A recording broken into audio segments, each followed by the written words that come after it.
Gen Z గత కొంతకాలంగా ఈ పదం ప్రముఖంగా వినిపిస్తుంది. జెన్జెడ్ ఒక దేశ ప్రభుత్వాన్ని కుప్పకూల్చింది.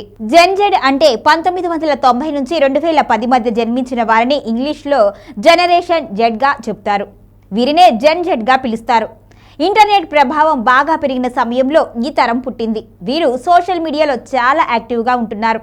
వీరి ఆందోళనల ఫలితమే నేపాల్లో ప్రభుత్వం కూలిపోవడానికి కారణమైంది. అయితే అలాంటి ఉద్యమం భారత్లో వస్తుందా అంటే ఇప్పుడు చెప్పలేం. కానీ విపక్ష నేత రాహుల్ మాత్రం వస్తుంది అంటున్నారు. రాహుల్ గాంధీ సోషల్ మీడియా ఖాతాలో తాజాగా ఒక పోస్ట్ పెట్టారు.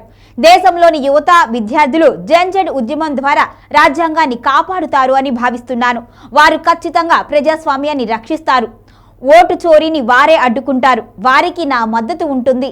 ఎల్లప్పుడూ నేను వారితోనే ఉంటాను. జై హింద్ అని రాహుల్ గాంధీ పోస్ట్ చేశారు.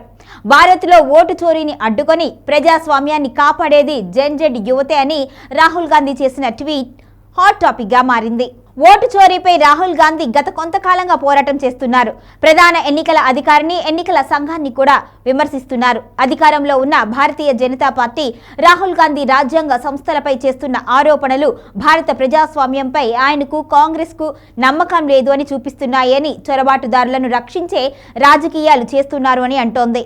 ఇక హోంమంత్రి అమిత్ షా అయితే రాహుల్ గాంధీ ఓటు చోరీ ఆరోపణలను తప్పుడు కథనము అని కొట్టిపారేశారు. అయితే ఎన్నికలకు ముందు కాంగ్రెస్ మద్దతుదారుల ఓట్లను క్రమంగా తొలగించారు అని రాహుల్ గాంధీ అంటున్నారు. ఈ ఓటు చోరీకి జెన్జెడ్ ఉద్యమం పరిష్కారం చూపుతుంది అన్నట్టు రాహుల్ గాంధీ చెబుతున్నారు. అయితే అలా జరిగే ఛాన్సే లేదు అని విశ్లేషకులు అంటున్నారు.